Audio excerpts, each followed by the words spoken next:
Ang Baywalk ang naging tahanan ng mga mata kong hindi marunong tumitig ng matagal. Araw-araw bago pa sumapit ang dilim, dinadala ko roon ang kamera ko. Luma na, may gasgas sa gilid, ngunit siya lang ang kasama ko sa mga oras na wala akong ibang mahawakan. Ako si Nico, 32, street photographer na kumakapit sa talim ng liwanag at anino. Sa bawat kuha, sinusubukan kong hulihin ang mga ngiting dumaraan, mga yakap na hindi para sa akin, at mga sandaling hindi na muling mauulit. Madali akong makilala ng mga naglalakad sa bywalk. Ang lalaking nakaupo sa sementadong bangketa, may nakasabit na kamera sa leeg at laging nakatanaw sa dagat na para bang may hinihintay. Ang iba, nag-aakalang ako'y isa lang sa mga nagbebenta ng instant portrait. Minsan, totoo rin iyon.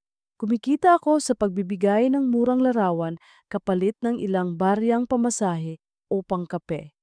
Ngunit higit doon, ang kamera ko'y parang salamin ng isang bagay na hindi ko maipaliwanag. Takot sa commitment, ngunit sabik sa totoong ugnayan. Isang hapon ng Abril, habang nagkukulay, kahel na ang langit, napansin ko siya. Nakatayo sa gilid ng bywalk, nakasuot ng simpleng leggings at sando. Hawak ang yoga mat na nakapulupot sa likod. Nakayuko siya, inaayos ang buhok bago tumingala sa dagat. May isang katahimikan sa tingin niya na hindi ko nakikita sa ibang dumaraan. Karamihan kasi nagmamadali, nagmumukhang habol ng oras, ng trapiko, ng buhay na hindi natatapos. Pero siya, parang naghintay talaga para makita ang paglubog ng araw. Itinaas ko ang kamera, hindi para kuhanan siya, kundi para masiguradong totoo siya. At sa mismong oras na iyon, lumingon siya. Nagtagpo ang mata namin. Hindi siya ngumiti, hindi rin tumalikod. Tumango lang siya, bahagyang pagtanggap na parang sinasabing, "Sige, kuhanan mo ako kung gusto mo." Pindot. Isang click ng shutter at naroon na siya sa lente ko. Paglapit ko, nagpakilala siya. "Ako si Hana," wika niya, may tinig na malumanay ngunit malinaw. "Yoga instructor. Madalas ako rito bago lumubog ang araw." "Ako si Nico." Sagot ko, pilit na hindi pinapakita ang kaba. "Street photographer. Madalas din ako rito, pero hindi para sa yoga." Tumawa siya mahina ngunit sapat para mabasag ang lamig ng hangin. "Kaya pala, lagi kitang nakikita, pero ngayon lang ako naglakas ng loob na magpakilala." Natuwa ako, ngunit sa loob ko may bigat na agad na hindi ko maipaliwanag. Mula noon, naging mas madalas ang pagkikita namin sa bywalk. Hindi siya laging dumadaan, ngunit kapag nandun siya, alam kong mahaba ang magiging hapon. Lagi siyang may dalang yoga mat. At bago magsimula ang klase sa isang maliit na studio, malapit sa kanto, dumaraan muna siya sa dagat. Doon ko siya kinukuhanan ng litrato, hindi formal, hindi planado, kundi mga sandaling nahuhuli lang ng lente. "Libre lang ito," sabi ko minsan habang pinapakita ang kuha sa kanya. Hindi ko naman kayang singilin ang takip silim. Ngumiti siya, tumango. "Pero kaya mong itago." Hindi ko rin alam kung bakit ko pa itinatago. Sagot ko, "Siguro kasi kapag wala na ako rito, ito na lang ang babalikan ko." Naglakad kami sa kahabaan ng baywalk, tahimik sa simula hanggang sa siya na mismo ang nagbukas ng usapan. "May fiancé ako, si Man, madalas wala." Parang tinusok ang dibdib ko. Hindi ko tinanong kung bakit niya nasabi iyon, hindi ko rin inalam kung anong inaasahan niya sa akin. Ngunit sa loob-loob ko, ramdam kong hindi iyon paalala para lumayo. Parang isa iyong kumpisal na may kasamang dasal na huwag kong husgahan. "Ah," sabi ko, pilit na normal. "Kaya pala mahilig kang tumingin sa dagat." Natawa siya, ngunit bakas ang lungkot. "Oo, doon siya lagi, sa malayo." Lumipas ang mga araw, mas mahaba ang mga lakad namin, mas marami ang mga litratong hawak ko. Sa mga kuha, kami parang magkasintahan. Naglalakad sa tabi ng dagat, nakatayo sa ilalim ng poste ng ilaw, nakatitig sa takipsilim na parang sabay naming hinihintay. Ngunit sa labas ng lente, alam kong hindi kami ganoon. Isang gabi, pagkatapos ng mahabang lakad, tinanong niya ako, "Nico, bakit palagi kang naririto? Wala ka bang ibang lugar na puntahan?" Napatingin ako sa dagat. Dito ko lang kasi nakikita ang mga bagay na hindi ko kayang hawakan. Dito ako natutong masaksihan kahit hindi ko maangkin. Tahimik siya at sa halip na sumagot, hinawakan niya ang balikat ko. Sandaling iyon, parang tumigil ang oras. Ngunit bago pa man lumalim ang lahat, bumitiw siya at ngumiti. Bukas ulit. At iniwan niya akong mag-isa sa gitna ng baywalk, may kamera sa leeg at pusong punong-puno ng larawang hindi ko kayang burahin. Dumating ang isang hapon na iba ang dala niya. Hindi yoga mat, hindi simpleng ngiti. Bitbit niya ang isang envelope na may logo ng isang travel agency. "Babalik na siya," sabi niya, sabay ngiting pilit. "Gusto naming magpa-shoot ng prenup. Ikaw sana, kung papayag ka." Parang huminto ang mundo. Prenup. Mga litratong nakalaan para sa kasal na hindi ko kailanman makikita mula sa loob. Ngunit tumango ako, pilit na buo. "Oo, Hana, kung iyon ang gusto mo." "Salamat," wika niya, at sa sandaling iyon, ramdam kong nagsimula ng mabura ang linya sa pagitan naming dalawa. Sa pambasa sumunod na mga araw nagsimula ang prenup shoot. Sa harap ng kamera, sila ay magkasintahan, magkahawak ng kamay, nakangiti, nakayakap sa ilalim ng araw. Ngunit sa lente ko, may mga punit na hindi kayang takpan ng mga damit o pose. Sa likod ng bawat ngiti ni Hana, may bakas ng kalungkutan. Sa gilid ng bawat yakap, may espasyo na hindi mapuno. At ako, nakatayo sa gitna, humahawak ng kamera, sinusubukang maging profesional kahit bawat click ng shutter ay parang patalim na humihiwa sa balat ko. Sa bawat litratong kuha ko, alam kong hindi ko kailanman maipapakita kung gaano kasakit makita ang isang taong natutunan kong mahalin. Ngayon ay nakatali na sa iba. Ngunit iyon mismo ang trabaho ko, ang hulihin ang katotohanan, kahit masakit. Isang araw bago matapos ang prenup shoot, dinala ko si Hana sa paborito kong lugar sa Bywalk. Isang pader na gawa sa lumang bato, kung saan sumasalamin ang araw sa dagat bago tuluyang lumubog. Doon ko siya kinuhanan ng huling larawan. "Pwede kang pumili," sabi ko habang nakatayo kami sa harap ng dagat, "ng larawan na gusto mong maalala." Tahimik siya, nakatingin sa mga kuhang hawak ko.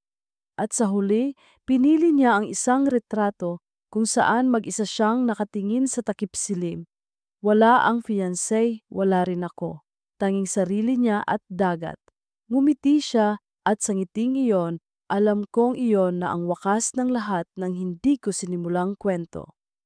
At nang ipadala ko ang album, ako'y lumayo sa bywalk ng ilang buwan, dala ang alaala ng takipsilim na hindi ko kailanman makakalimutan.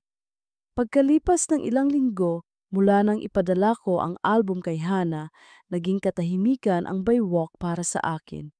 Hindi ko nakinaya ang araw-araw na paglubog ng araw dahil sa bawat pagdampi ng liwanag sa dagat, naaalala ko ang huling retrato, ang pagpili niyang tumayo mag-isa, nakaharap sa takipsilim. Sa bawat alon na bumabangga sa batuhan, para bang tinatawag akong bumalik, ngunit pinili kong lumayo. Nag-ikot ako sa ibang kalsada, naghanap ng ibang mukha, pero wala ni isa ang kasing bigat ng ngiti ni Hana na hindi kailanman para sa akin. Sa mga buwan na iyon, nagpunta ako sa mga lugar na hindi ko madalas bisitahin.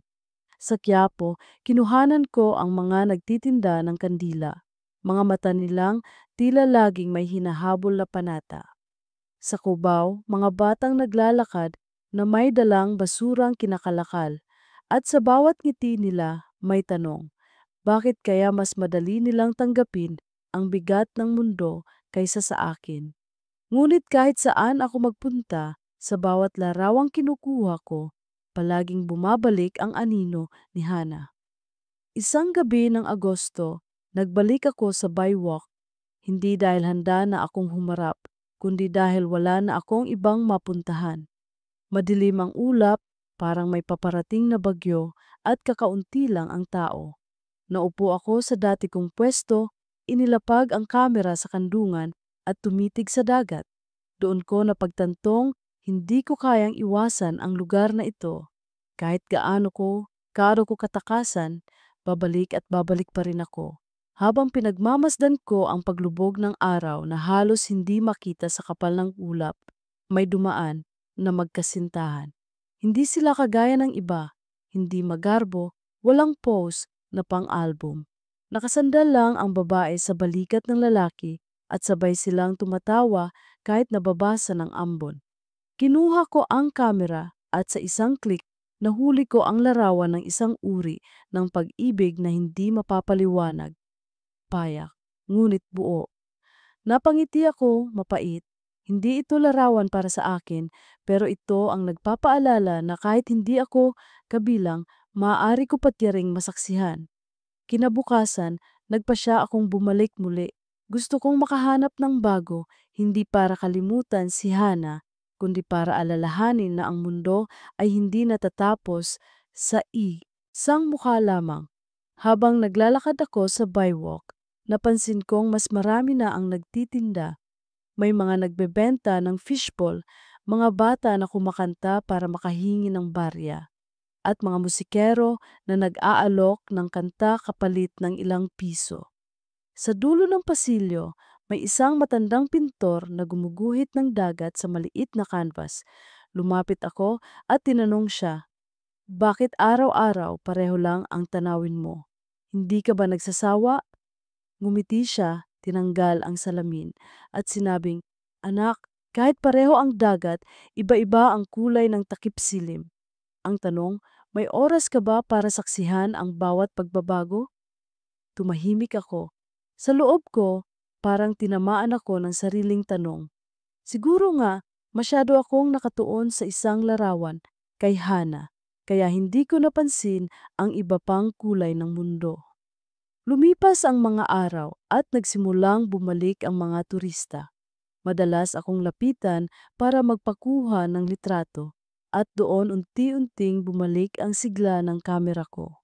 Ngunit sa bawat pag-click, hindi ko maalis ang pakiramdam na hinahanap ko pa rin ang isang silweta na hindi na muling lilitaw.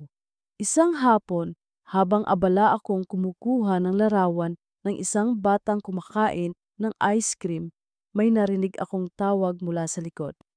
"Nico?" Paglingon ko, muntik akong mawala ng hininga. Si Hana. Nakatayo siya, nakasuot ng puting bestida at sa likod niya ang dagat na kumikislap sa huling ilaw ng araw. Ngunit hindi siya nag-iisa. May kasamang ibang babae, matangkad, maiksi ang buhok, may hawak na kamera ring mas bago kaysa sa akin. Naglakad sila palapit at bago pa man ako makapagsalita, ipinakilala niya.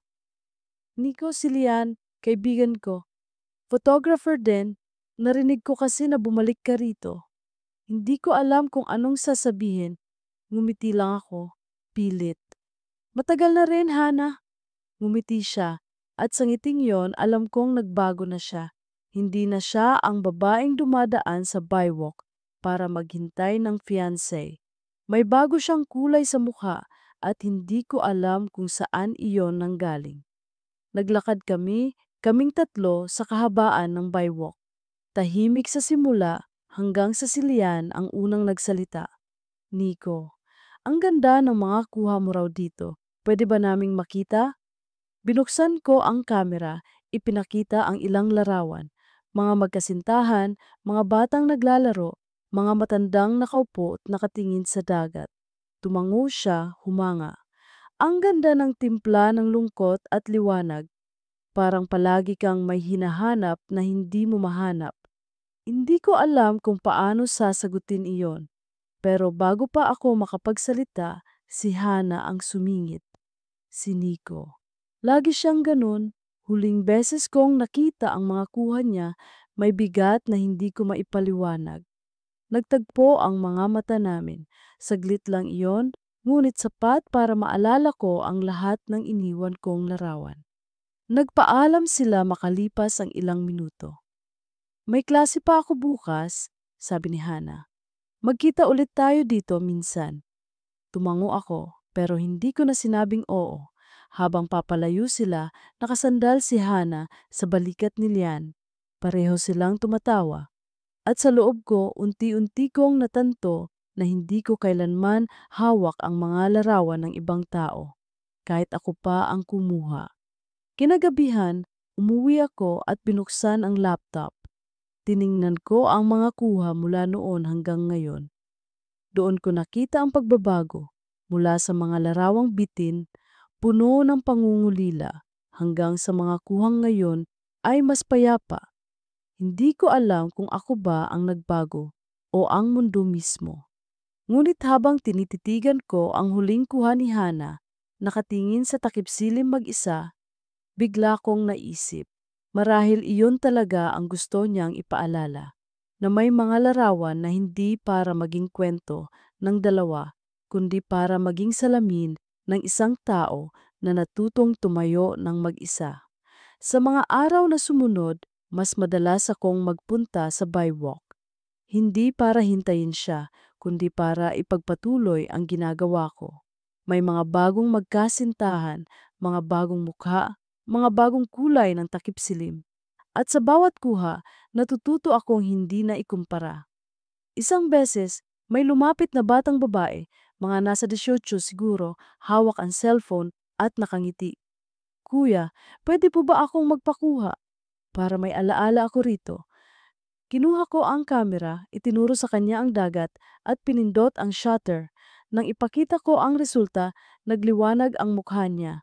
Ang ganda! Parang mas totoo ako dito kaysa sa selfie. Napangiti ako at doon ko napagtanto. Marahil iyon ang dahilan kung bakit ako narito. Hindi para lin ang mga larawang hindi ko makakamtan, kundi para bigyan ng alaala ang mga taong hindi pa alam kung gaano sila kaganda sa harap ng takipsilim. Ngunit sa gabi ring iyon, bago ako umuwi, dumaan ako sa pader na paborito ko kung saan unang pinili ni Hana ang retrato niya. Doon ko itinapat ang kamera sa dagat at sa wakas, kinuha ko ang sariling larawan. Ako, mag-isa, nakatingin sa takipsilim. Wala si Hana, wala si Lian, wala ang sino mang iba. Tanging sarili ko at dagat. At sa sandaling iyon, naramdaman kong may isang kwento na sa wakas, ako mismo ang nagsulat para sa akin. Ang mga araw ay dumaloy na parang alon na paulit-ulit na bumabalik, ngunit hindi kailanman magkapareho ang anyo. Sa bawat pagpunta ko sa Bywalk, unti-unti kong natutunan na hindi ko na kailangan pang maghintay ng isang silweta sa dapit hapon. Ang lente ng kamera ko, na dati ay nakatali sa isang pangalan, ay nagsimulang humabol muli sa mga bagay na matagal kong nakakaligtaan. Ang matandang nagtitinda ng nilagang mais na laging may kwento tungkol sa kabataan niya. Ang batang lalaki na sumisid para maghanap ng barya na inihuhulog ng mga turista. Ang mag-ama na naglalaro ng saranggola kahit halos hindi na gumagalaw ang hangin. Ngunit sa ilalim ng lahat ng bagong kuha, naroon pa na rin ang isang aninong hindi ko maiwasan. Ang mga mata ko, kahit pilit kong idinidikit sa ibang tanawin, palaging nakakaalala ng mga mata ni Hana sa huling retrato. Nakaharap sa takipsilim, mag-isa. Isang hapon, habang nag-aayos ako ng mga kuha sa bangketa, lumapit si Lian. Hindi ko inasahan na makikita ko siya nang walang kasamang iba. Nakasuot siya ng itim na jacket, may dala ring kamera na mas bago kaysa sa akin. Pwede ba kitang samahan? Tanong niya. Diretso? Walang alinlangan. Tumangulang ako, sabay kaming naglakad sa kahabaan ng Bywalk. Tahimik sa simula, ngunit hindi iyon mabigat. May kumpas sa kanyang mga hakbang na tila nakakaunawa sa katahimikan ko. Alam mo, sabi niya kalaunan, si Hana ang unang nagsabi sa akin na dapat kitang makilala. Sinabi niya na sa lente mo natutunan niyang makita ang sarili niya ng buo. Parang tinusok ang dibdib ko. Pero hindi ako ang pinili niya, sagot ko. Ngumiti si Lian, malumanay. Hindi naman laging tungkol sa pagpili. Minsan, tungkol lang sa pag-alala. At ikaw ang nagbigay sa kanya ng retrato na hindi niya malilimutan. Hindi ko alam kung anong isasagot. Sa halip, itinuro ko ang dagat. Doon, sa dulo ng linya ng tubig, lagi kong iniisip, baka naroon ang lahat ng larawang hindi ko natapos. Baka naroon ang mga sagot. Tama ka, sabi niya. Pero tandaan mo rin, may mga sagot na hindi kailanman ibinabalik ng dagat. Tanging tanong lang ang iniiwan sa buhangin. Lumipas ang ilang linggo, naging mas madalas ang pagpunta ni Lian sa Baywalk. Hindi kami magkasama palagi, pero sa mga sandaling nagkikita kami, tila may bago akong natutunan. Hindi siya katulad ni Hana. Hindi niya tinatago ang sarili niya sa katahimikan. Kapag masakit, sinasabi niya. Kapag masaya, humahagalpak siya ng tawa na hindi alintana kung may nakakarinig. Minsan, habang sabay kaming kumukuha ng larawan ng mga bata sa tabing dagat, tinanong niya ako, Nico, bakit palagi mong kinukunan ang mga taong hindi naman nakatingin sa'yo? Napangiti ako. Dahil doon ko sila nakikitang totoo. Kapag hindi nila alam na may tumitingin, doon lumalabas ang mga bagay na hindi nila kayang itago. Gaya ng sarili mo? Sagot niya, mabilis. Napatigil ako. Ang tanong na iyon, mas mabigat pa kaysa sa kamera ko. Ngunit sa halip na sumagot, pinindot ko ang shutter at nahuli ko ang larawan niya. Nakangiti, nakatingin diretso sa akin para bang sinasabing, kita, kita. Ngunit hindi ibig sabihin ay nawala na ang alaala ni Hana. Isang gabi, habang pinapakinggan ko ang tunog ng mga alon, bigla kong nakita siya sa di kalayuan. Nakasandal siya sa railing, nag-iisa, nakatingin sa dagat. Hindi ko alam kung lalapit ba ako o mananatili. Bago ko pa mapagdesisyunan, naramdaman kong may humawak sa braso ko. Si Lian. Hayaan mo na siya, bulong niya. Hindi lahat ng alaala kailangan mong buhayin. Tumango ako kahit ramdam kong may bahagi sa akin na gustong sumigaw. Ang lente ko na dati ay laging nakatutok sa kanya ay nanatiling nakasabit sa leeg ko, hindi gumalaw. At sa unang pagkakataon, pinili kong hindi kuhanan ng larawan si Hana. Makalipas ang ilang araw, bita si Lian na sumama ako sa exhibit niya sa isang maliit na gallery sa Malate. Doon ko nakita ang mundo mula sa mata niya, mga kuha ng katawan sa galaw, mga paang nakatuntong sa sahig ng studio, mga mata ng estudyante niyang nahuhulog sa balanse. Ang mga litrato niya ay hindi tungkol sa lungkot, kundi tungkol sa katawan at paghinga.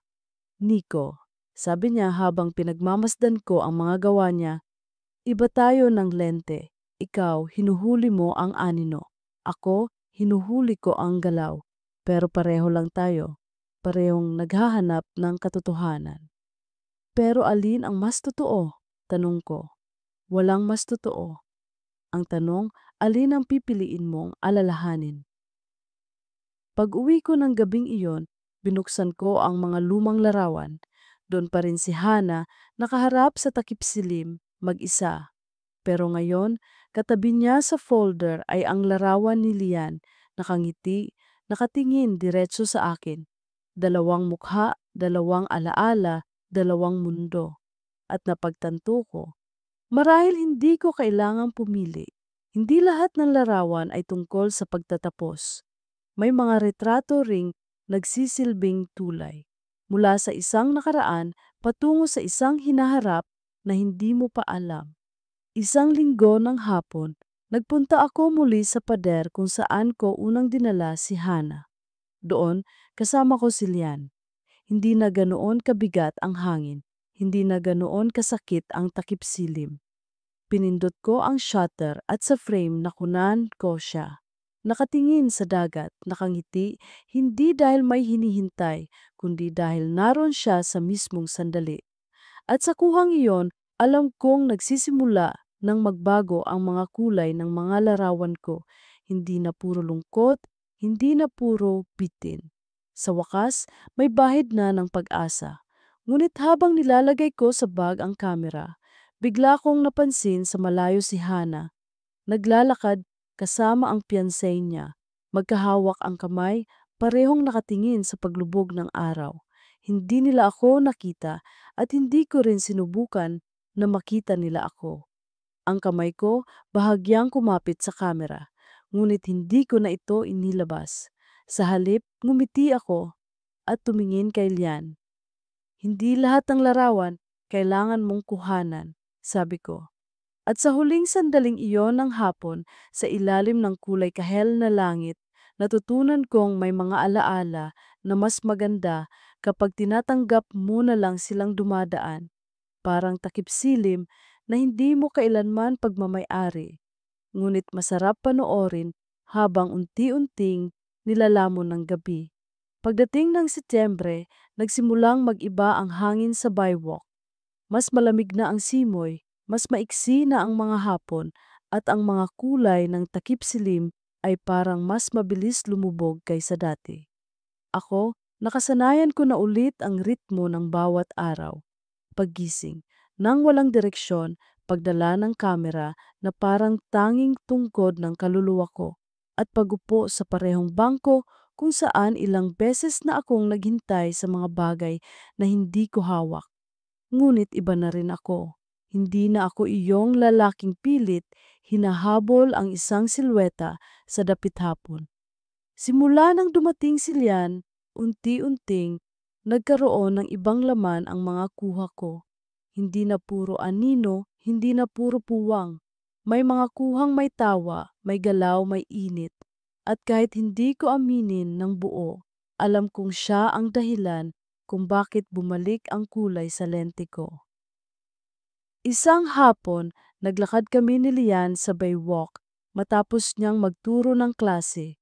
Nasa balikat niya pa ang yoga mat, pero may dala rin siyang maliit na kamera. Tumigil siya malapit sa pader na dati kong pinupuntahan, kung saan unang nagpakilala sa akin ang retrato ni Hana. "Nico," sabi niya, nakatingin sa dagat, "alam mo ba, matagal ko nang gustong itanong sa'yo ito." "Ano yon?" tanong ko, kahit ramdam ko na ang bigat ng sasabihin niya. "Bakit parang palagi kang may hinahanap sa bawat kuha mo? Parang hindi sapat ang larawan kung wala kang nawawala." Natahimik ako. Ilang segundo bago ako sumagot. Siguro kasi takot akong magpahinga. Kapag natuto akong tumigil, baka doon ko maramdaman na mag-isa lang talaga ako. Napangiti siya, mapait. "Pero hindi ka naman mag-isa ngayon." Tumingin ako sa kanya at sa mga mata niya may katiyakang hindi ko pa nakikita noon. Para bang sinasabi niyang may puwang akong maaaring tayuan kung gugustuhin ko lang. Dumating ang isang gabi na nagkayayaang kumain kami sa isang maliit na karinderya malapit sa Roxas. Doon, sa ilalim ng ilaw na fluorescent na kumukurap-kurap, nagbukas siya ng isang kwento na hindi ko inaasahan. "Nico," aniya, "alam mo ba kung bakit kami naging malapit ni Hana noon?" Napalingon ako, biglang sumikip ang dibdib ko. Kasi pareho kaming may tinatakbuhan. Siya, fiancé na laging wala. Ako naman, isang nakaraang hindi ko kayang ipaliwanag sa kahit kanino. Doon kami nagtagpo. Hindi dahil sa gusto naming magtago, kundi dahil sa gusto naming maramdaman na may nakakarinig. "Pero bakit ako?" tanong ko, halos pabulong. Ngumiti siya, may lungkot. "Kasi ikaw ang naging salamin niya at ngayon, ikaw ang salamin ko." Hindi ko alam kung dapat ba akong matuwa o matakot. Ang pagiging salamin kasi, hindi laging magaan. Nakikita mo ang lahat ang ganda, ang punit, ang sugat. At sa bawat kuha ko, pakiramdam ko'y unti-unti ring nahuhulog ang sarili ko sa mga bagay na hindi ko kayang hawakan. Lumipas ang mga linggo, mas naging malapit kami ni Lian. Hindi iyon mabilis, hindi rin lantaran. Sa bawat pag-click ng shutter, sa bawat tawa niya, kapag hindi niya mapigilan ang galak, may mga bahaging natatanggal sa dingding na itinayo ko sa sarili ko.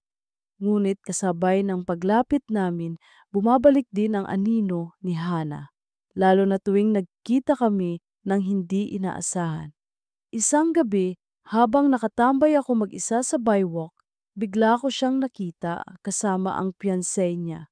Magkahawak kamay, nagtatawanan, tila ba walang iniwanang sugat sa nakaraan. Ngunit sa gilid ng kanyang mata, saglit kaming nagtagpo ng tingin. At sa titig na iyon, parang sinasabi niyang, naririto pa rin ako sa alaala mo kahit wala na ako sa buhay mo. Umuwi akong mag-isa at buong gabi hindi ako nakatulog. Sa isip ko, paulit-ulit ang tanong, paano mo tatanggapin na minsan may mga larawan kang kuha na hindi mo kailanman maipapakita sa iba? Kinabukasan, dumating si Lian sa pintuan ng maliit kong inuupahan. May dala siyang kape at tinapay. Walang pasabi. Gusto mo bang maglakad? Tanong niya. Wala akong lakas para tumanggi. Naglakad kami sa kalye hanggang makarating muli sa dagat. Doon, sa ilalim ng kulay abong langit, huminto siya. Nico, aniya, alam kong may bahagi sa iyo na hindi ko kailanman maaabot. Pero okay lang, hindi ko kailangang palitan ang kahit sino. Ang gusto ko lang, makita mo na may kasalukuyan ka. Hindi ka lang nakatira sa mga retrato. Parang may tinanggal siyang bigat sa dibdib ko. Tiningnan ko siya at sa kauna-unahang pagkakataon, hindi ako natakot na ngumiti. Isang Sabado ng hapon, dinala ko siya sa pader kung saan dati ko dinala si Hana. Doon, pinapwesto ko siya sa harap ng dagat at kinuha ko ang unang retrato na hindi para sa kahit sino, hindi para sa alaala, hindi para sa lungkot, kundi para sa kasalukuyan. Nang ipakita ko sa kanya, natawa siya. Hindi ko alam kung maganda ako rito. Ngumiti ako. Hindi mo kailangang maging maganda, kailangan mo lang maging totoo. At sa larawan na iyon, alam kong nagsimula na akong matuto kung paano pahalagahan ang nangayon, kahit may aninong laging sumusunod. Ngunit sa gitna ng lahat, dumating ang isang hindi inaasahang balita. Isang gabi, nakatanggap ako ng mensahe mula sa isang numerong hindi ko kilala. Pagbukas ko, larawan ni Hana, nakaupo sa ospital, nakangiti, ngunit bakas ang pagod. Kasunod ng mensahe, Nico, pwede ka bang pumunta? Hindi ko alam kung bakit ikaw ang naisip ko, pero kailangan ko ng kausap. Napatigil ako, ang puso ko kumabog ng mas mabilis kaysa dati. Tumingin ako sa kamera sa mesa at sa loob ko, naroon ang matinding tanong. Babalik ba ako sa isang larawan na alam kong tapos na o pipiliin ko ang kasalukuyang nasa harapan ko? Sa labas ng bintana, ang takip-silim ay muling lumulubog. Nag-iiwan ng kulay na hindi ko alam kung paalam o panibagong simula. At sa oras na iyon, naramdaman kong muli ang bigat ng lahat ng retrato na hindi kailanman naging akin. Ang gabing iyon, halos hindi ko alam kung saan ako lulugar. Nakatitig lang ako sa mensahe ni Hana sa telepono, paulit-ulit na binabasa ang mga salitang simple ngunit mabigat. Hindi ko alam kung bakit ikaw ang naisip ko, pero kailangan ko ng kausap. Para bang pinisil ng malamig na kamay ang dibdib ko, hindi ako makagalaw, hindi ako makapagpasya.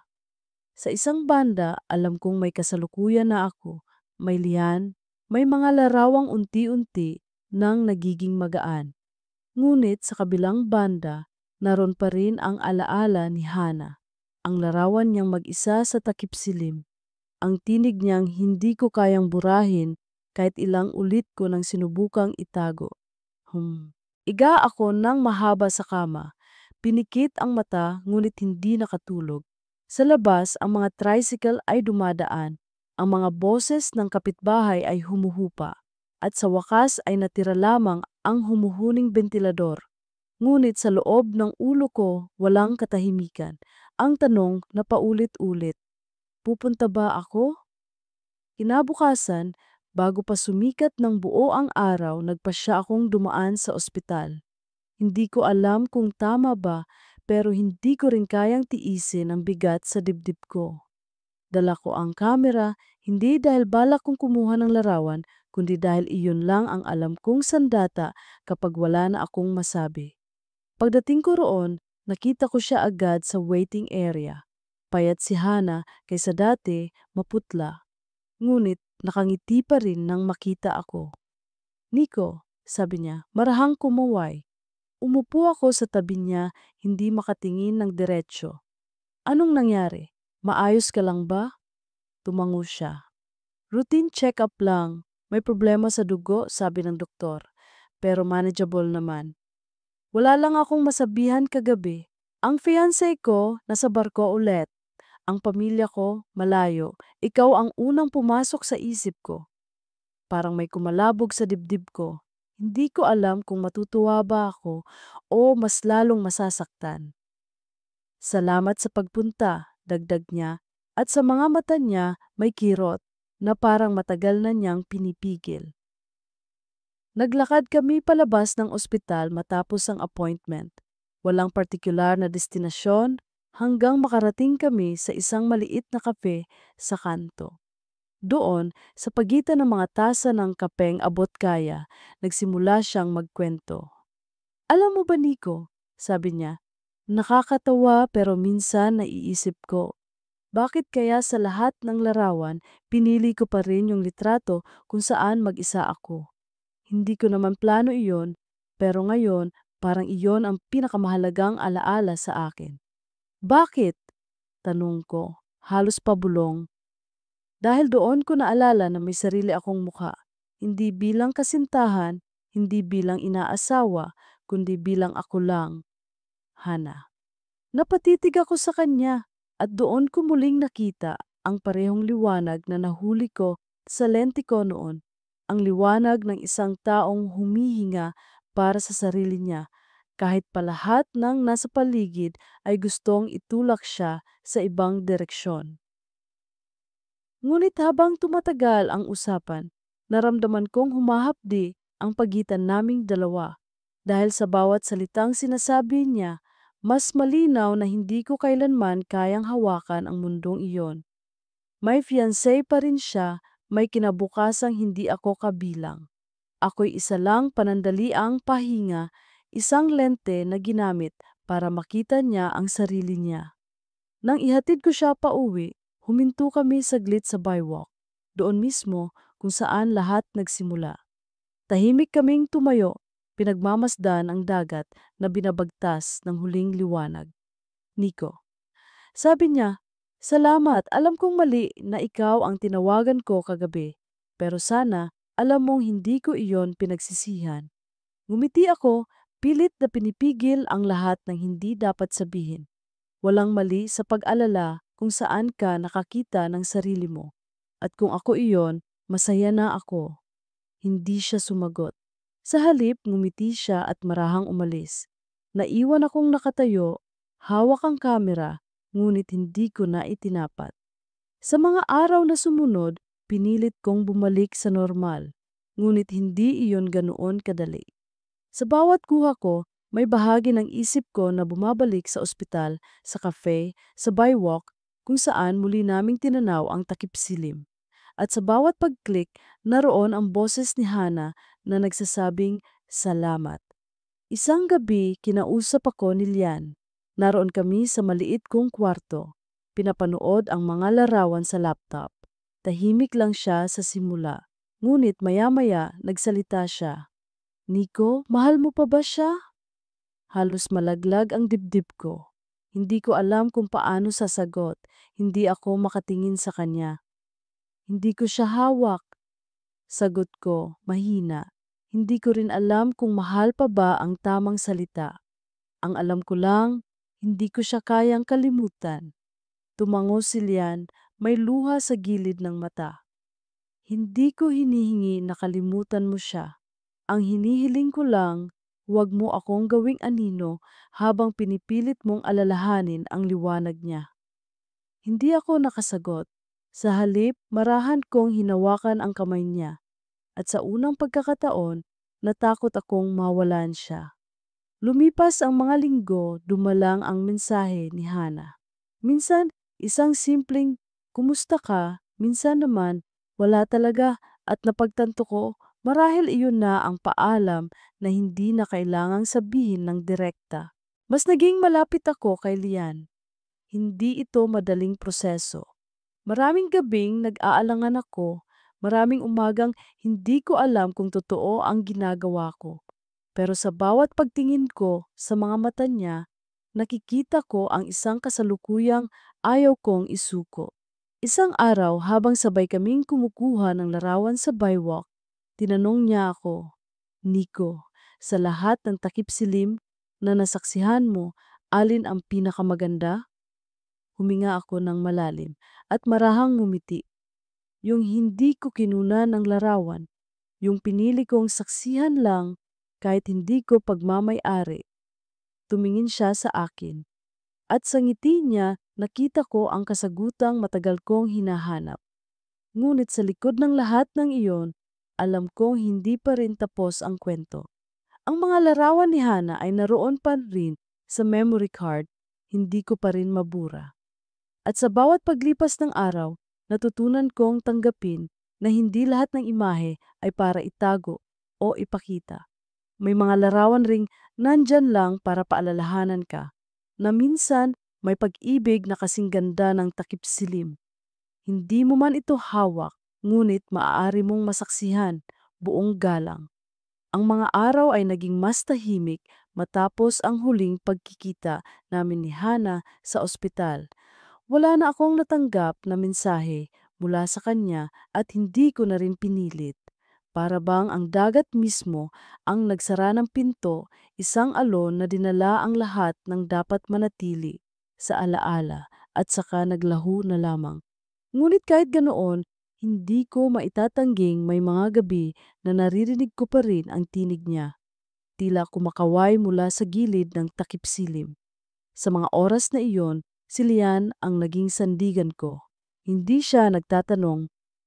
Nang sobra, hindi niya ako pilit hinuhubaran ng mga alaala. Ngunit naroon siya sa tuwing handa na akong magsalita. At sa bawat paglalakad namin sa bywalk, natutunan kong tumingin hindi lang sa dagat, kundi pati na rin sa taong nasa tabi ko. Isang umaga, nag-alok si Lian na samahan ako sa isang maliit na exhibit para sa mga lokal na litratista. Sa isang lumang gusali, malapit sa Intramuros, inilatag ng mga organizer ang mga litrato ng iba't ibang photographer. Mga kalsada ng Maynila, mga mukha ng bata, mga simbahan, mga tagpo sa palengke. Habang naglalakad kami, marahang hinawakan ni Lian ang kamay ko. "Nico," sabi niya, "minsan naiisip ko, bakit hindi ka rin maglabas ng sarili mong exhibit? Ang dami mo nang nakuhang larawan. Ang kwento mo hindi lang dapat nakakulong sa memory card." Napatawa ako, pilit na iniiwasan ang bigat ng tanong. "Exhibits? Sino naman ang may interes sa mga larawang puro lungkot ang laman?" "Hindi totoo yan," sagot niya. "Hindi lang lungkot ang nakikita ko. Nakikita ko rin ang tapang ng isang taong hindi sumusuko kahit paulit-ulit siyang naiwan." Natahimik ako. At sa unang pagkakataon, naisip kong marahil may katotohanan ang sinabi niya. Ilang araw matapos noon, nagsimula akong maghalungkat ng mga lumang kuha. Binuksan ko ang mga folder sa laptop, mga retrato, mula pa noong unang beses akong nagdala ng kamera sa bywalk. Doon ko muling nakita si Hana, nakangiti, nakatalikod, nakaupo mag-isa sa pader. At habang pinagmamasdan ko iyon, hindi na ganoon kabigat tulad ng dati. Para bang isa na lang siyang pahina sa aklat na natapos ko ng basahin. Ngunit kasabay ng mga larawan niya, may mga bagong mukha ring lumitaw.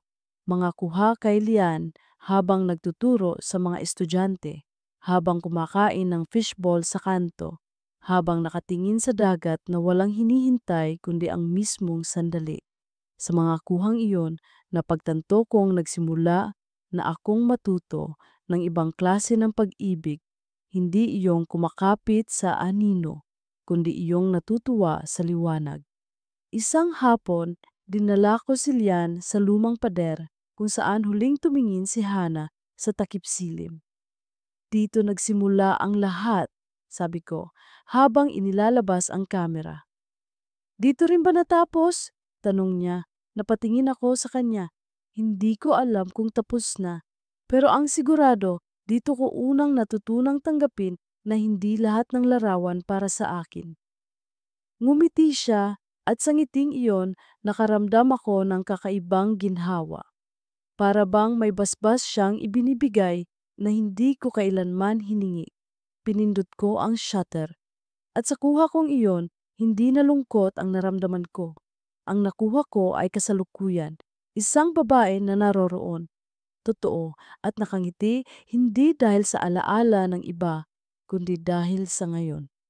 Ngunit hindi ibig sabihin ay wala ng unos. Isang gabi, habang magkasa, makaminilian sa isang maliit na karinderya, bigla siyang nagsalita. Nico, may kailangan akong sabihin. Kinabahan ako. Ano yon? May alok sa akin na trabaho sa Cebu, yoga studio na mas malaki, mas maraming estudyante. Gusto nilang ako ang manguna. Nanlumo ako. Kailan?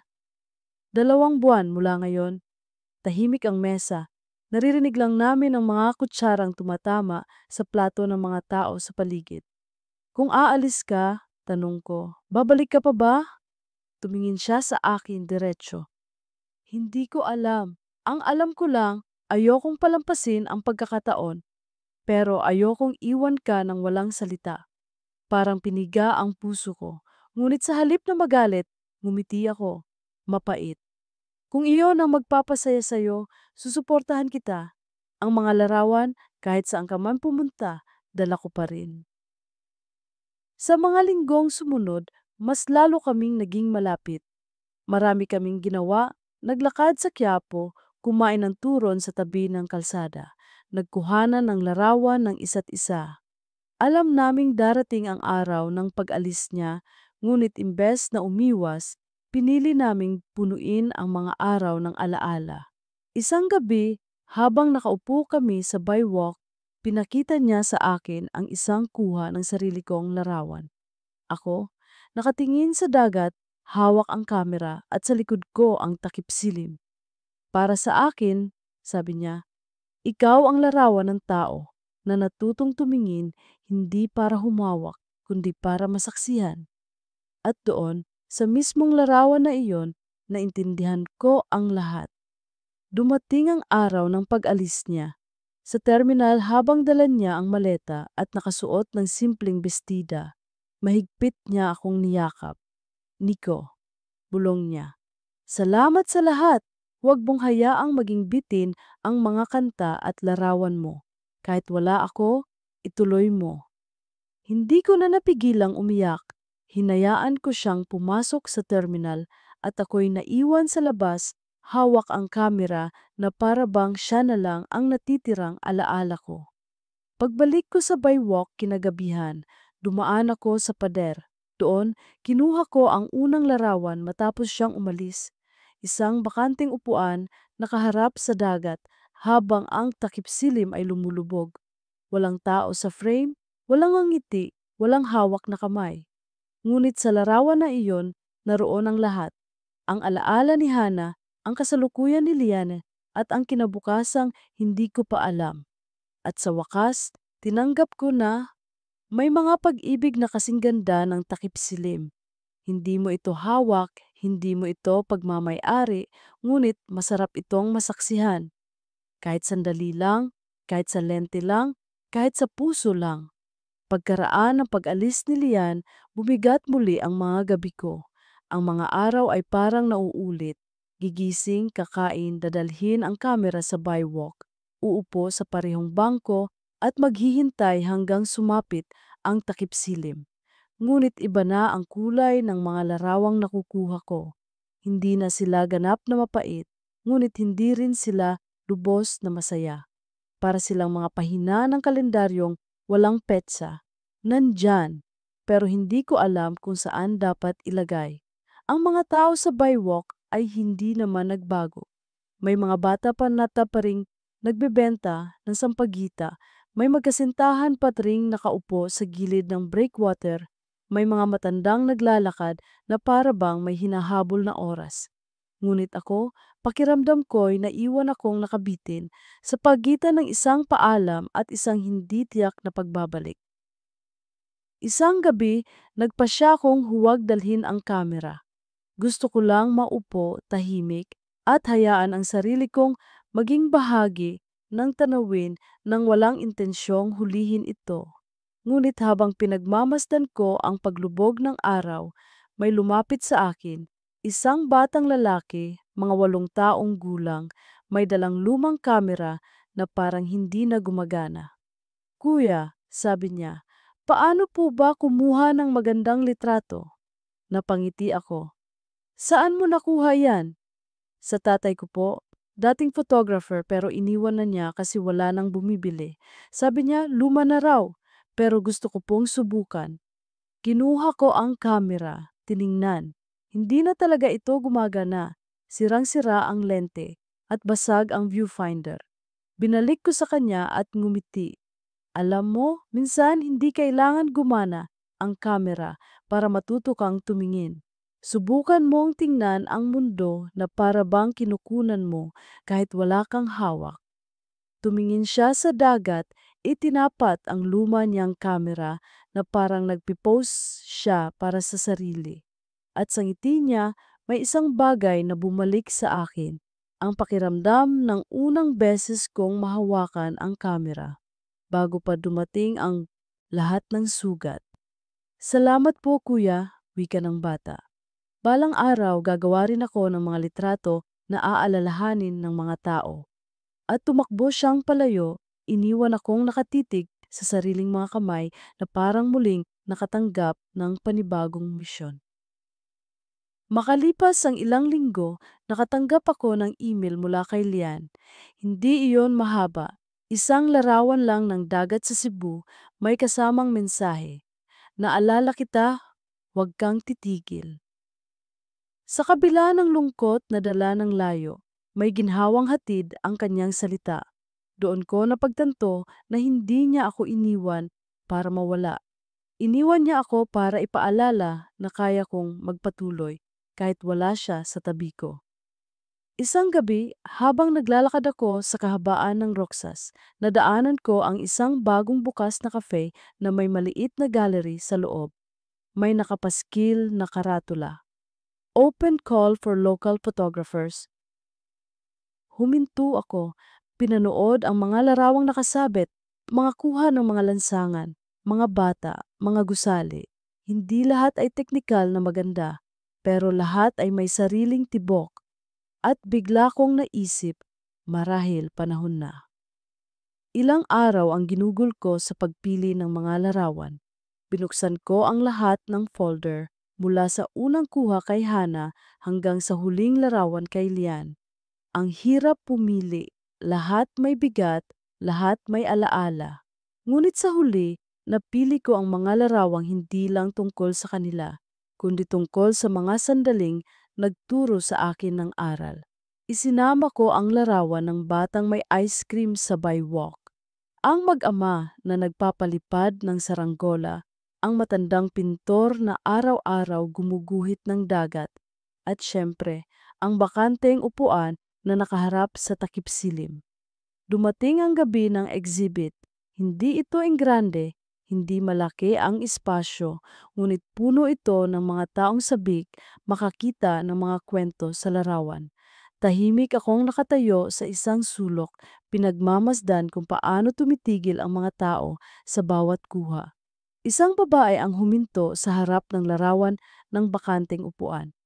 Lumapit siya sa akin at nagtanong, "Sir, anong ibig sabihin nito?" Napaisip ako. Ito po ang larawan ng isang tao na umalis, pero iniwan ng puwang na hindi kailanman mawawala. Isang alaala ng mga taong pinili nating mahalin kahit hindi natin kayang hawakan. Tumango siya, tila naiintindihan. Ang ganda. Parang lahat tayo may ganoong upuan sa buhay. At doon ko naramdaman na hindi pala ako nag-iisa. Habang abala ang lahat sa exhibit, may narinig akong pamilyar na tinig. Nico. Paglingon ko, nanlamig ako. Si Hana.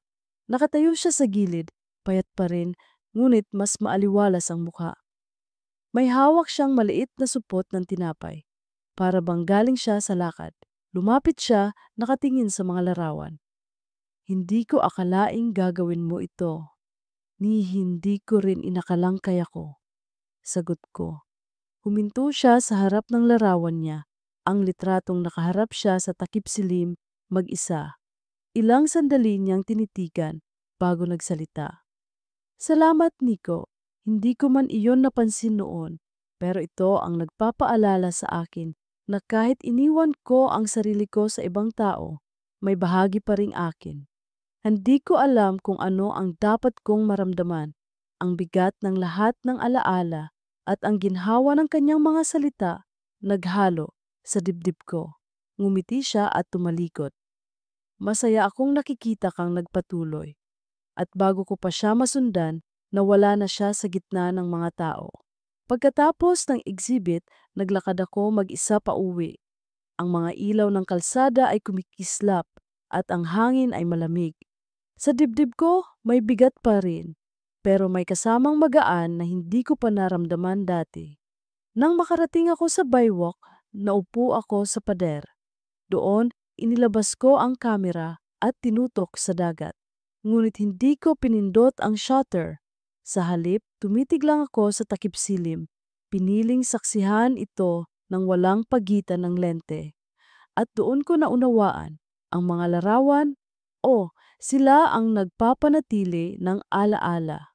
Ngunit minsan, kailangan mong maging bahagi ng sandali, hindi lang tagasaksi. Sa gabing iyon, hinayaan kong lumubog ang araw ng hindi kinukunan. At sa puso ko, tila may bagong pahina nang nagsisimula. Pagkaraan ng exhibit, para bang natanggalan ng titulo ang mga araw ko. Wala nang unang beses, wala nang huling beses. May umagang humihip ang hangin mula sa dagat at animoy may dinadala itong mga pangalang hindi ko na kailangang alalahanin. May hapon namang tila kulang sa kulay kahit malinaw ang kalangitan. Ngunit kahit paano, mas banayad na ang tibok ng dibdib ko. Sa bawat paglakad o sa bywalk, hindi na ako naghahanap ng mukha. Hinahayaan ko na lang ang mga mukha na sumulpot, dumaan at lumubog kasabay ng araw. Isang Lunes, maaga akong bumiyahe, sumakay ng jeep mula sa maluwang na kanto ng Harrison. Sa papayaog ng mga upuan, napagitnaan ako ng tindera ng isda at isang batang may dalang plastik na baraha. Ang umagay pagod, may antok sa bintana, may singaw ng langis sa tambutso. Ang destinasyon ko, ang maliit na multipurpose hall sa Eskinita kung saan sinimulan kong magturo ng libreng workshop sa mga kabataang gustong matutong kumuha ng litrato. Hindi ako profesional na guro. Photographer lang ako na napagod kakatingin na sa sarili. Kaya sinubukan kong tumingin para sa iba. Sa unang araw, 8 lang ang dumating. Kasama roon ang batang minsang lumapit sa akin sa bywalk, bitbit ang lumang kamerang sira. June daw ang pangalan niya. Bukas ang kanyang ngiti, hindi tulad ng lente niyang basag. Dinala ko ang ilan kong lumang point and shoot na kayang mamatay kahit hindi mo pa siya tinatapik at ipinamigay sa kanila. Hindi ito high-end pero sapat para humuli ng umaga. Tinuro ko kung paano nga hanapin ang liwanag bago ang anino. Paano titigil sandali para marinig ang hinga ng eksena bago pindutin ang shutter. Paano hindi takasan ang katahimikan dahil kadalasan Naroon ang kwento. Sa huli ng klase, pinauwi ko silang may assignment. Kumuha ng 3 litrato na wala ni isang tao, pero puno ng tao. Paano po yun, kuya? Reklamo ng isa. Hanapin niyo ang bakas, sagot ko. Yung upuang bakante na may iniwang tiklop sa kanto, yung basong may guhit ng labi, yung alon na may hiwa kung saan dumaan ang paa. Napatangus sila. Sa mga mata nila, nakita ko ang sarili kong minsan ding naghanap ng tao sa loob ng kawalan. Sa pag-uwi, pagdaan ko sa bywalk bandang tanghali, kinuha ko ang kamera ko at hinayaan ko itong mabigat sa leeg ko. Ang sikat ng araw ay kumikintab sa mga balikat ng dagat. Sa gilid, nandoon para rin ang matandang pintor na araw-araw gumuguhit ng parehong tanawin. Kumaway siya, kumaway din ako. Sa gitna ng init, bigla kong naalala ang gabing huling nakita ko si Hana sa exhibit. Ang paraan ng pagtitig niya sa sariling larawan, parang sa wakas ay naintindihang may sarili siyang mukha. Kung nasaan man siya, naway hindi niya na kailangang humarap lingid sa sarili. Kinabukasan, may dumating na parsela sa pinto ng inuupahan ko. Walang return address, binuksan ko at nabungaran ang maliit na kabibe, isang piraso ng papel at isang 4-6 na print ng liwayway sa Cebu. Sa likod ng larawan sulat kamay. May mga ending na umaga ang itsura. L. Napaupo ako sa payak na liwanag ng print, narinig ko ang boses ni Lian. Hindi siya nangangako ng pagbabalik, pero hindi rin siya nagtatago.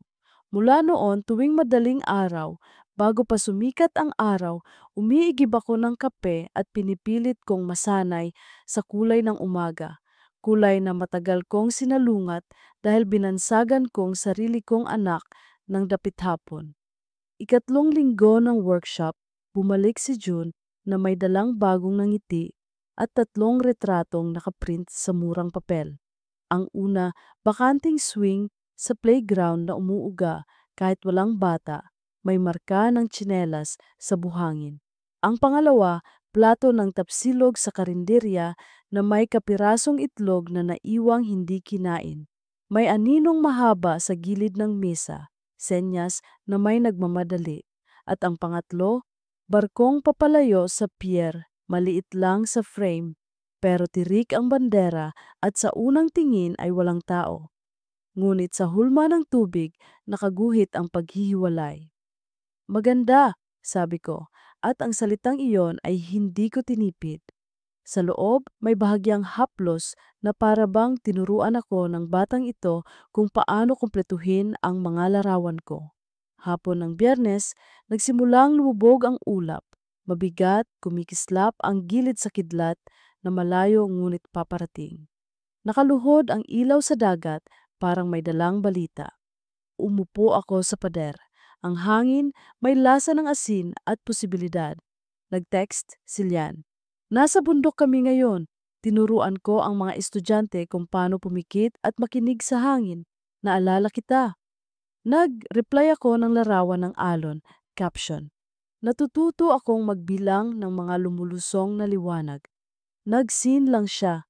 Sapat na ang katahimikan. Nang gabi ring iyon, humimpil ang bagyo. Dumagsa ang hangin na parang nawala ng pasensya. Ang bywalk ay nagdilim, ang iilang poste ng ilaw ay kumukurap na tila pinipigil ang paghigpi. May nagtatawa ng mga binata aharap ng tumpok ng fishbowl. May magkasintahan na ayaw lisanin ang bangko kahit pinupunit sila ng ambon. Nandoon din si June, kasama ang tatay niyang mangingisda, kumakain ng pandesal na nilubog sa kape sa baso. Lumapit sila sa akin. Kuya Nico, sabi ni June, pwede po ba akong magpaturo mag-shoot sa dilim? Bago ko pa masagot, kumulog ng malakas at sumirit ang biglang alon sa breakwater. Tumayo ang tatay ni June para silipin ang tubig. Huwag ka dyan! Babala ko, ngunit malakas ang simoy. Bago niya naigapos ang sarili, pumalag ang hangin at dulas ang batong tinapakan ni June. 1 hakbang, 2 hakbang at bumulusok siya sa basang konkreto. Tumakbo ako. Hindi ko inisip kung nasaan ang kamera. Nagrambulan ang mga paa, tumalbog ang mga patak ng ulan sa gilid ng mata ko. Sa pagitan ng mga sigaw at ihip, nakita kong gumulong si June patungo sa alon, dumulas sa lumot na berde at kadyot na lang at madadala na siya. Tumalon ako sa mababang bahagi ng breakwater, inabot ang braso niya. Basa ang palad niya, lamigin, kumakawala. Hawak! Sigaw ko. June, hawak! Inabot ko ang sintas ng sarili kong kamera at ipinaikot sa pulsuhan niya. Sabay kabig. Kumalmot sa semento ang siko ko. Umaral ang kirot na parang nagising na pusa. Sa ikalawang sanib ng alon, nagawa ko siyang hatakin pataas. Sa gilid, hawak ng ama niya ang sinturon ko. At sa kabig naming tatlo, nakabalik kami sa flat na bahagi ng bywalk. Bagsak kaming lahat hingal habang ang ulan ay kumakalog sa mga balikat namin. Pinulot ko ang kamera. Basa. Bumigay ang shutter, kumalat ang alat sa sensor. Tiningnan ko itong parang kaibigang hindi ko nabantayan. Ngunit nang itinabi ko, narinig ko ang iyak ni June, hindi dahil sa takot, kundi sa hiya. Kuya, pasensya na po, nasira yung kamera nyo. Umiling ako, hinaplos ang ulo niya. Kamera lang yon. Ikaw hindi ka pwedeng mabasag. Dumating ang ambulansya na tinawag ng isang tindera, sumama kami sa ospital. Sa loob ng sasakyan, fluorescent ang ilaw, walang tinatago. Si June may gas-gas sa tuhod at pasa sa braso, umiiyak pero kaya. Ang ama niya tahimik na nakatitig sa sahig, paulit-ulit na salamat. Sa koridor, umupong mag-isa ang takot ko at napagtantong matagal na pala akong sanay maging saksi. Ngayong kailangang tumalon, doon ko lang naunawaang may mga sandaling mas mahalaga ang kamay kaysa lente. Sa ER habang tinatahi ang maliit na hiwa sa anit ni June, tumunog ang telepono ko. Unknown number. Sagutan ko sana pero pinatay ko. Wala akong gustong pakinggan maliban sa hintot takbo ng hininga ng bata. Nang makalipat kami sa waiting area, muling tumunog. Nagpahabol ng mensahe. Hindi ko alam kung nasaan ka, pero salamat sa mga larawan noon. Kakasal ako sa susunod na buwan. Wala na akong prenup. Ayokong palitan ng alaala. H. Napalunok ako. Parang biglang lumamig ang ospital. Hindi ko maipaliwanag kung bakit salamat ang una kong naramdaman. Hindi lungkot, hindi saya. Salamat dahil kahit papaano, nahanap niya ang dulo ng sarili niyang awit at hindi na niya kailangan ng litrato para alalahanin. Nang lumabas kami sa ospital, madaling araw na. Mabigat ang alapaap pero payapa. Inihatid ko si June at ang ama niya sa may terminal. Kuya, sabi ni June habang sumasakay, balang araw ako naman ang huhuli ng liwanag para sa iyo. Tumango ako at ang salitang sige ay parang basbas na biglang natutunan ng dila ko. Pag-uwi ko, inilapag ko ang sirang kamera sa mesa. Basag ang katahimikan ng kwarto sa tiktak ng maliit na orasan. Pinunasan ko ang asin ng alon sa gilid ng lente. Kinapa ko ang lamig ng bakal na parang noo ng taong may lagnat. Maaari ko sanang ipagawa, pinalitan ang piyesa, ibalik ang dati. Ngunit sa dilim na iyon, naisip kong baka panahon na ring pabayaan ko itong magpahinga. Hindi masamang masira ang bagay na ginamit para iligtas ang isang buhay. Tinulugan ko ang umaga. Pagsikat ng araw, wala akong dalang kamera, dinala ko lang ang sarili ko, ang mga kamay kong may galos at ang mata kong kaya ng tumitig nang walang takot. Naglakad ako mula sa kanto hanggang by walk, dumaan sa sari-sari store na may nakasampay na pandesal sa sintas, sumalubong sa magniniyog na nag-umpisa na ng trabaho sa gilid ng parke. Sa pader nakatambay ang matandang pintor, nakatingin sa blankong canvas. Wala ka bang ipipinta ngayon? Biro ko. Ngumiti siya. Pag natuyo ang hangin, hindi lahat ng bagyo pinipilit. Umupo ako sa lumang bangko. Ang dagat ay naghahanda sa ritual nito. Paminsang tahimik, paminsang nagwawala. Sa gilid ng paningin ko, may lumapit na magkasintahan. Hindi ko sila kilala. Bago, maanghang pa ang tawa, mahamog pa ang mga palad.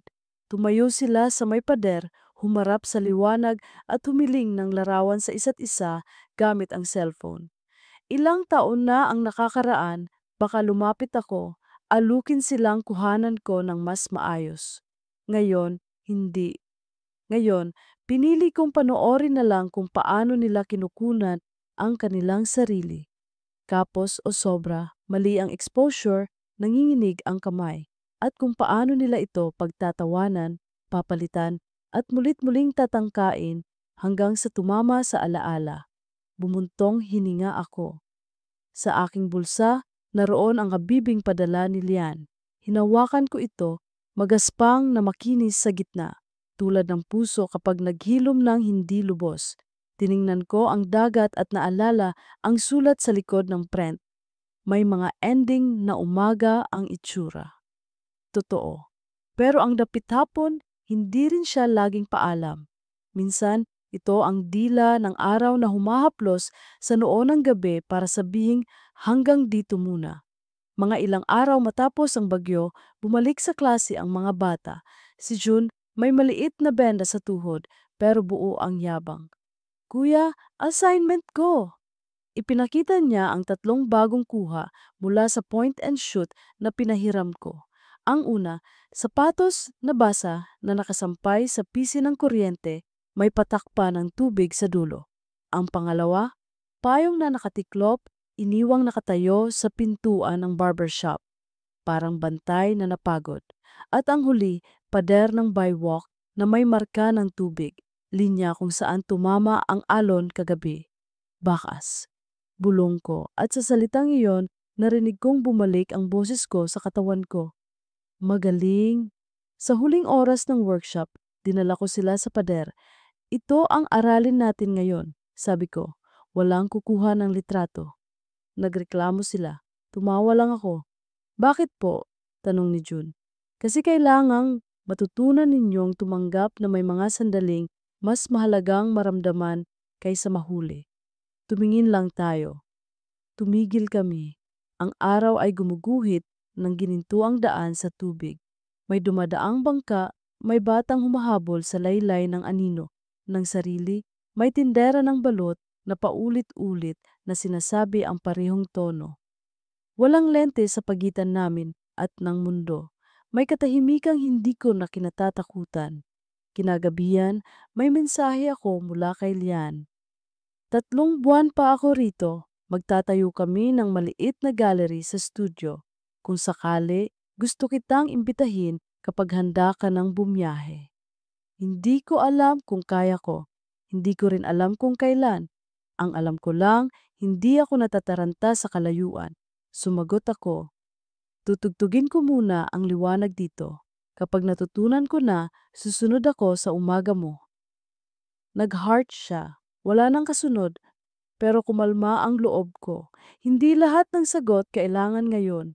Sumapit ang 1 linggo na maliwanag ang langit mula umaga hanggang hapon. Dumaan ako sa simbahan, nakinig sa bahagyang putol-putol na koro. Naghulog ng kandila. Pabalik sa bywalk, marahan ang biyahe ng jeep. Dumungaw sa bintana ang batang may hawak na lobo. At sa loob-loob ko, parang ako ang lobo na marunong ng dahan-dahang tumawid ng hangin.